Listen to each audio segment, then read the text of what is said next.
Good morning and welcome. How are you? Thank you so much for your feedback last week on the technique to help you feel calmer through the open focus technique. This week in the Positive Habit, I am looking at your relationship to change, and I'd like you to just take a little bit of time to reflect on what is your relationship to change.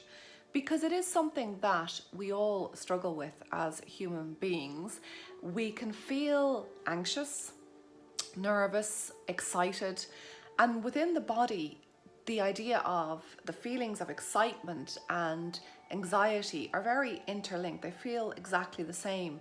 The butterflies in the tummy, the dry throat, the sweaty palms. So quite often those two can get very mixed and merged, which is why we want to be very self-aware of how we relate to it, so that excitement, if we're excited for example about a new job, a new relationship, that it doesn't then tip into anxiety where we start to really stress and concern ourselves with what is going to happen in the future. What if this happens? What if I'm not good enough? What if they don't love me anymore? And this is where we can get lost into that really unfortunate spiral of anxiety and negative thoughts. So what I would like you to do is just simply reflect on some of the great changes that you've had in your life to this date. Whether it is, leaving home for the first time, maybe now you're on the other end of it and you have children, adult children leaving home for the first time, and how do you move with that? What feelings does it bring up? And how do you allow yourself to feel those feelings and navigate a way of being comfortable with the idea of uncertainty and change?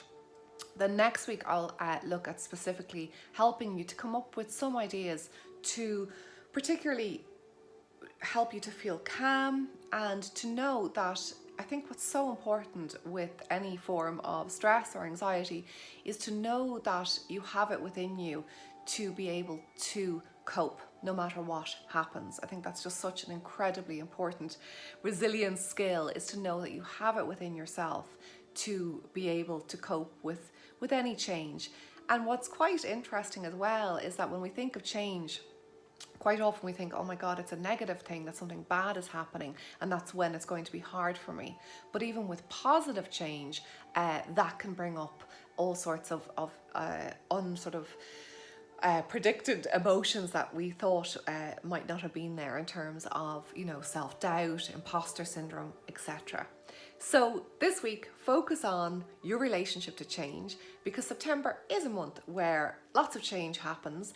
New kids starting school, etc. New courses, it's like a sort of little mini new year, I think, and it can be a really good time to assess where you are and where you want to go. So thanks a million for watching, and I'll be with you next week. No changes, I'll be here. Bye, thanks.